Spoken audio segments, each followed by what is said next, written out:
Hey, we're supposed to read chapter 11.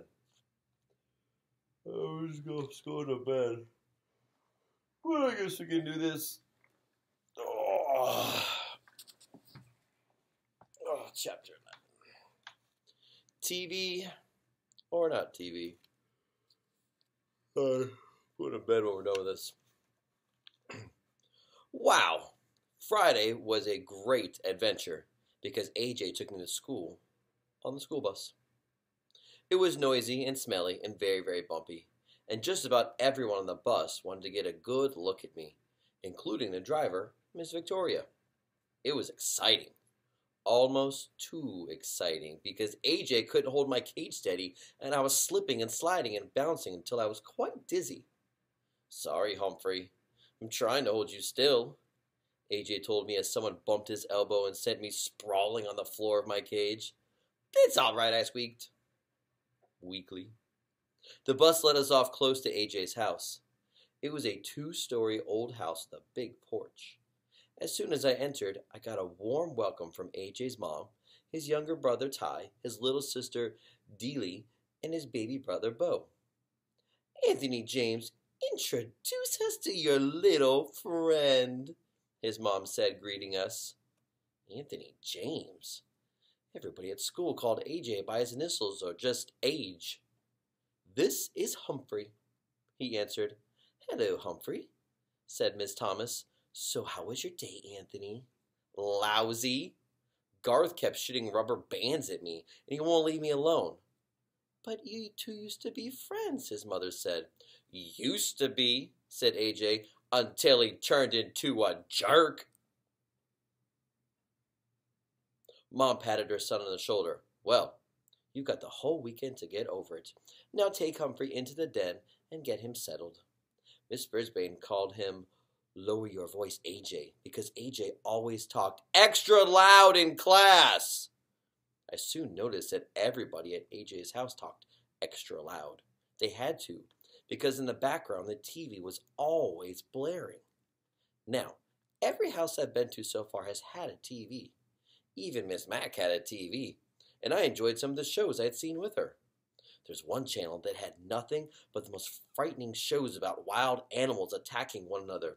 I mean, wild, like tigers and bears and hippopotamuses. Gee, I hope that's not on a vocabulary test in the near future. Those shows make me appreciate the protection of a nice cage, as long as the lock doesn't quite lock.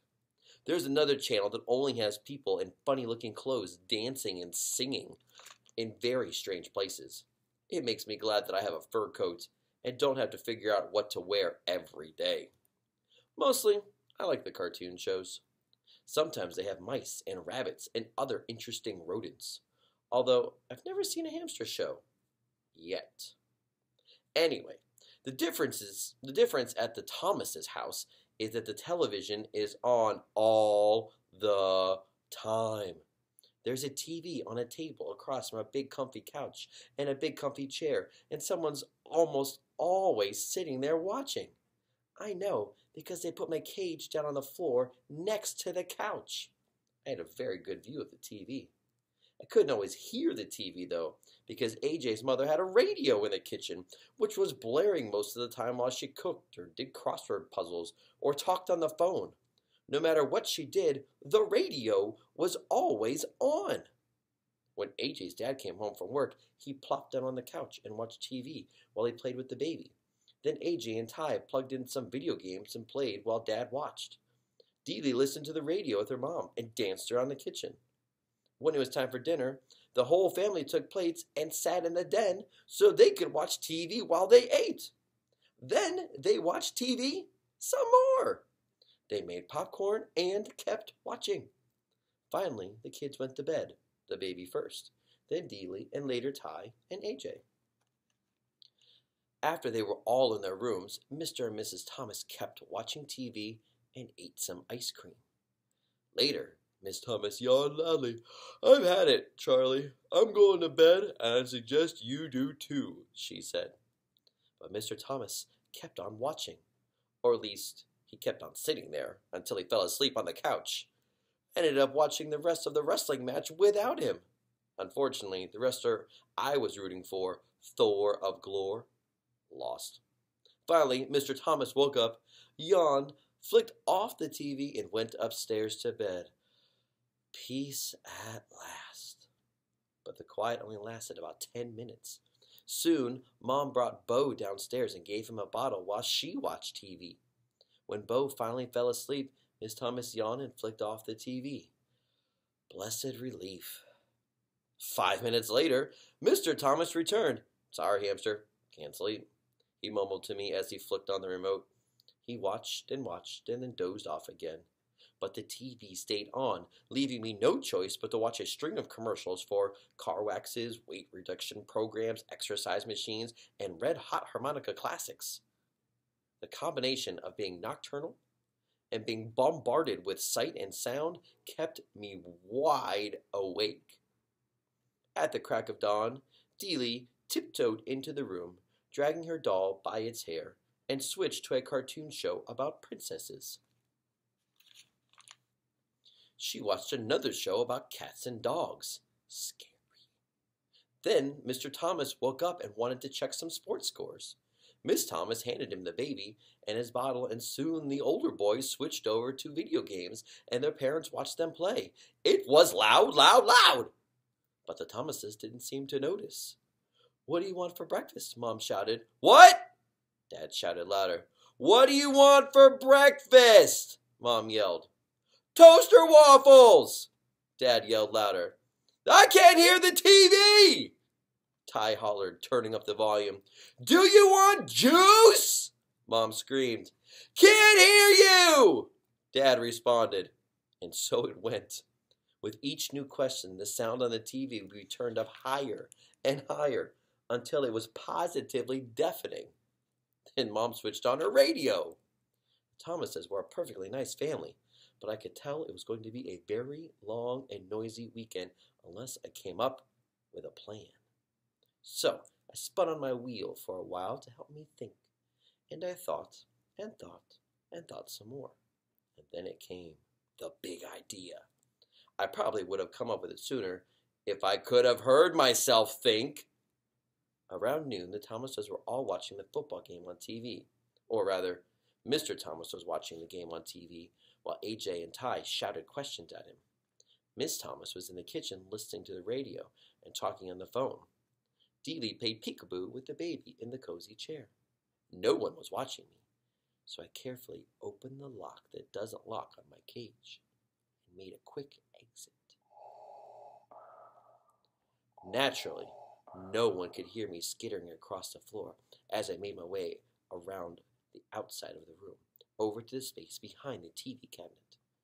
Then, with great effort, I managed to pull out the plug, one of the most difficult feats of my life. The TV went silent, beautifully, blissfully, silently, silent. So silent, I was afraid to move.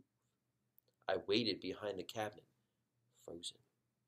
The Thomases stared at the TV screen as the picture slowly went dark. Ty, did you hit that remote? Mr. Thomas asked. Nah, it's on the table. Anthony, go turn that thing on again, Mr. Thomas said. AJ jumped up and hit the power button on the TV. Nothing happened. It's broken, he exclaimed. Miss Thomas rushed in from the kitchen. What happened? Mr. Thomas explained that the TV had gone off and discussed how old it was, 5 years. Whether it had a guarantee, no one knew. And if Mr. Thomas could fix it, he couldn't. Everything was fine, and it went off just like that. I guess we better take it to get fixed, Mr. Thomas said. How long will it take? Dealey asked in a whiny voice. I don't know, her dad replied. How much will it cost? Miss Thomas asked. Oh, yeah, her husband said. I forgot. We're a little low on funds right now. The baby began to cry. I thought the rest of the family might cry, too. Start crying, too. Well, I get paid next Friday, Dad said. AJ jumped up and waved his hands. That's a whole week away! I'm going to Grandma's house. Her TV works, said Ty. Me too, said Dealey. Dealey chimed in. Grandma's got her bridge club over there tonight, Mom said. I know, said Dad. Let's go to a movie. Do you know how much it costs to go to a movie? Mom asked. Besides, we can't take the baby. Oh. They whined and bickered for quite a while. They got so loud I managed to scamper back to my cage unnoticed. Then I guess I dozed off. Remember, I'd hardly had a wink of sleep since I'd arrived. The bickering was a nice, soothing background after all of that racket. I was only half asleep when the squabbling changed. But there's nothing to do, Dealey whined. Her father chuckled. Nothing to do? Girl, my brothers and I used to spend weekends at my grandma's house, and she never had a TV. Wouldn't allow it. What did you do? AJ asked. Oh, we were busy every minute, he recalled. We played cards and board games and word games, and we dug in her garden, played tag. He chuckled again. A lot of times we just sat on the porch and talked. My grandma, she could talk. What'd you talk about? Ty wondered. Oh, she'd tell us stories about her growing up, about ghosts and funny things, like the time her uncle was walking in his sleep and went to church in his pajamas. Miss Thomas gasped. Oh, go on now, Charlie. I'm just telling you what she told us. He woke up in the middle of the service, looked down, and there he was, in his blue and white striped pajamas. I let out a squeak of surprise, and the kids all giggled. Then Miss Thomas told a story about a girl in her class who came to school in her slippers by accident once. Yes, the fuzzy kind, she explained with a big smile. They talked and talked, and Dad got out some cards, and they played a game called Crazy Eights, and another one called Pig, where they all put their fingers on their noses and laughed like hyenas. When Bo fussed, they took turns jiggling him on their knees. After a while, Miss Thomas gasped, Goodness sakes, it's an hour past your bedtimes. The children all groaned and asked if they could play cards tomorrow, and in a few minutes all the Thomases had gone to bed, and it was quiet, quiet, quiet, for the first time since I had arrived. Tip 11. Be careful. If set free, hamsters are experts at disappearing in a room. Alright, well, that was chapter 11. Thomases are a crazy family, it seems. I'm gonna go to bed, and I'll see you guys at school. I should turn the lights off.